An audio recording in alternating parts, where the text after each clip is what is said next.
तो गाइज़ हम present indefinite tenses पढ़ेंगे। ग्रामर की शुरुआत यहीं से होती है, ये बेसिक होता है ग्रामर का। इसकी पहचान होती है इसके लास्ट में, यानी जो हिंदी के सेंटेंसेस होते हैं उनके लास्ट में वर्ब आता है। और वर्ब देखिए, वर्ब क्या होता है इसमें आप मत जाइए, जब मैं आपको सेंटेंसेस पढ़ाऊंगा तो उसमें मैं आपको सब्जेक्ट वर्ब सब बता दूंगा क्या होता है, ठीक है। तो ऑब्जेक्ट क्या होता है ये सब बता दूंगा, इसलिए आप इसकी टेंशन बिल्कुल मत लीजिए, ये सब हम साथ ही क्लियर करते हुए चलेंगे। तो प्रेजेंट इंडेफिनिट जो सेंटेंसेस होते हैं इनकी पहचान होती है इनके लास्ट में जो इनकी वर्ब होती है उसका आखिर में ता है, ती है, ते हैं, ताहूँ आता है। जैसे मैं पढ़ता हूँ, वे खाती है, हम खेलते हैं। तो ये ता है, ती है, ते हैं जो आता है, ये इसकी पहचान होती है कि इससे हम समझ जाते हैं कि ये प्रेजेंट इंडेफिनिट जो है सेंटेंस है। तो चलिए स्टूडेंट्स, ये हमारा फॉर्मूला है subject plus verb plus object. Object मैंने इसमें अभी लिया नहीं है क्योंकि अभी वो ज़्यादा बड़ा सेंटेंस हो जाएगा और अभी स्टार्टिंग है, तो स्टार्टिंग जो है वो हम थोड़े थोड़े से ही शुरू करेंगे और आगे जा कर के हम बड़े सेंटेंसेस बनाने लगेंगे। इसलिए अभी सिर्फ मैंने सब्जेक्ट और वर्ब ही इसमें लिया है, ठीक है। तो चलिए शुरू करते हैं। तो सीता पढ़ती है, ठीक है। तो ये जो है प्रेजेंट इंडेफिनिट सेंटेंसेस हैं, बेसिक से शुरू से पढ़ा रहा हूँ बिल्कुल। तो पढ़ती है, ता है, ती है, ते हैं, इसका अंदर आता है प्रेजेंट इंडेफिनिट में। अब पढ़ती है जो है वो वर्ब है, यानी जिस जिस जिस शब्द में आखिर में ता है, ती है, ते है आएगा वो जो है वो हमारा वर्ब होगा। तो पढ़ती है हमारा वर्ब है।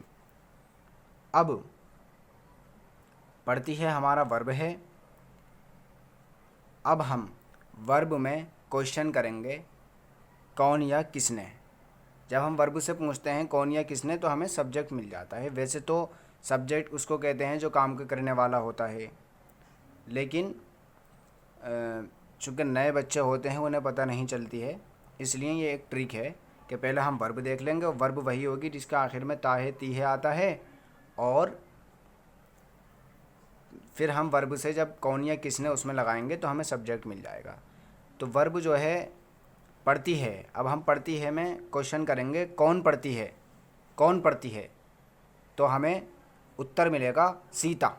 सीता पढ़ती है। कौन पढ़ती है? सीता पढ़ती है। तो सीता सब्जेक्ट हो जाएगा। अब हमें फॉर्मूले के मुताबिक पहले सब्जेक्ट लिखना है फिर वर्ब लिखना है। तो वर्ब हो जाएगा हमारा, सब्जेक्ट हो जाएगा हमारा सीता, सीता, ठीक है, SEETA, सीता। और वर्ब हो जाएगा हमारा पढ़ती है, और पढ़ती है की इंग्लिश आती है रीड। तो ये हो जाएगा हमारा READ, रीड, ठीक है। अब इसका अंदर देखिए प्रेजेंट इंडेफिनिट के अंदर जो सब्जेक्ट एक वचन होता है तो उसकी वर्ब में एस या ES लगाते हैं। अब जैसे सीता अकेली है, एक वचन है, सिंगुलर है, तो इसलिए इसकी वर्ब में एस लगेगा। जो रीड है इसमें एस लगेगा, रीड्स। तो ये हमारा सेंटेंस बन के तैयार हो जाएगा सीता रीड्स, यानी सीता पढ़ती है। आप इसको जो है कॉपी पर उतार लीजिए, मैं इसको इरेज कर रहा हूँ। अब हम इसी तरह दूसरा सेंटेंस बनाएंगे और फिर इसी तरह तीसरा बनाएंगे। चलिए दूसरा सेंटेंस बनाते हैं, गीता खाती है। अब देखिए खाती है तो हो गया हमारा वर्ब। अब हम खाती है से क्वेश्चन करेंगे कौन खाती है, कौन, तो उत्तर आएगा गीता। तो गीता हमारा सब्जेक्ट हो जाएगा। अब हमें सब्जेक्ट चाहिए सेंटेंस बनाने के लिए और वर्ब चाहिए, और दोनों हमें मिल गए। गीता हमारा सब्जेक्ट है और खाती है हमारा वर्ब है। और है कि प्रेजेंट इंडेफिनिट में है, हूँ और गागी गे की, यानी सॉरी गागी गे की तो आती है, लेकिन है, हूँ की और अंग्रेज़ी जो है वो आती नहीं है, ठीक है। तो इसलिए अब हम क्या करेंगे, गीता, तो हम गीता लिख लेंगे GEETA, गीता। और खाती है, खाती है की इंग्लिश आती है ईट्स, EAT, और ये हो जाएगा S, ईट्स। S लगाएंगे क्योंकि गीता सिंगुलर है। तो Geeta eats, Geeta sorry Geeta eats, यानी गीता खाती है। अब आप इसको भी नोट कर लीजिए, मैं इरेज कर रहा हूँ इसे। चलिए अब इसी तरह तीसरा सेंटेंस बनाते हैं और वो है तुम खाते हो। अब इसमें वर्ब जिसमें ताती ते होगा वही वर्ब होगा। अब ताती ते, ते है खाते में, तो खाते जो है हमारा वर्ब है खाते हो। खाते हो कौन? तुम। तो तुम की अंग्रेज़ी आ जाएगी, आएगी यू, ये सब्जेक्ट हो जाएगा हमारा। तो हम यहाँ पर एक मिनट, सॉरी, तुम हमारा सब्जेक्ट है तो वो आ जाएगा वाई